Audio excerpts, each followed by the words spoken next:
দফায় দফায় বন্যা আর কোটা সংস্কার আন্দোলন নিয়ে চলমান পরিস্থিতিতে ধুঁকছে সিলেটের পর্যটন খাত।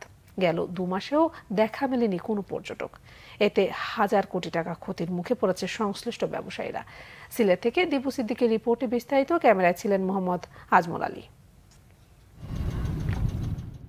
সিলেটে 3 দফা বন্যায় জাফলং, বিছানাকান্দি, রাতারগুল, পান্থুমাই ঝর্ণা, সাদা পাথর সহ বেশ কয়েকটি পর্যটন স্পটের ব্যাপক ক্ষতি হয়। বন্যার পানি নামার পর তুলে নেওয়া হয় ভ্রমণ নিষেধাজ্ঞা। ঘুরে দাঁড়ানোর চেষ্টা করেন ব্যবসায়ীরা, কিন্তু এর মধ্যেই শুরু হয় শিক্ষার্থীদের কোটা সংস্কার আন্দোলন। সংকটময় পরিস্থিতিতে ভ্রমণে আগ্রহ হারায় পর্যটকরা।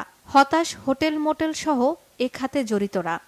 প্রতিদিন লস, আমরা দোকান ভাড়া, স্টাফ খরচ, আরও ইলেকট্রিসিটি মেনটেন্যান্স সহ আদার্স আরও বিভিন্ন খরচ থাকে, যার দেখা যায় আপনার এই যে সেল আছে তা দিয়ে আমরা 15%ও কাবার আর না এই কয়দিন। আর আমরা ওই ছাত্রদের একটা আন্দোলন ওইটারই ইস্যু করে যাইয়া কিছু হয়তো আরও কিছু এটার মধ্যে জড়ো হয়ে এটার যে অবস্থা ঘটাইছে, এতে করে আমাদের ব্যবসা অত্যন্ত খারাপ।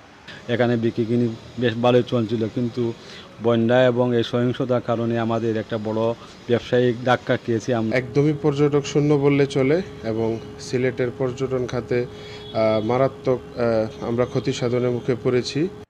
সংকট উত্তরণে সরকারের দিকে তাকিয়ে ব্যবসায়ীরা। বন্যা এবং এই রাজনৈতিক পরিস্থিতি যত তাড়াতাড়ি সম্ভব সরকার, বেসরকার, আমরা সবাই মিলে এই শিল্পটাকে বাঁচায় তুলতে হবে। এটা এখন আমাদের লাইফলাইন, সিলেটের লাইফলাইন। আধ্যাত্মিক নগরী, শাহজালাল শাহপুরান সাহেবের মাজার জিয়ারত করতে আসে, সুন্দর সুন্দর স্পট দেখতে আসে, শুনশান নীরবতা। অস্থিরতার অবসান হবে, স্বাভাবিক হবে জনজীবন, ঢল নামবে পর্যটকের। সে অপেক্ষায় সিলেটের পর্যটন সংশ্লিষ্টরা। Bangla vision news desk.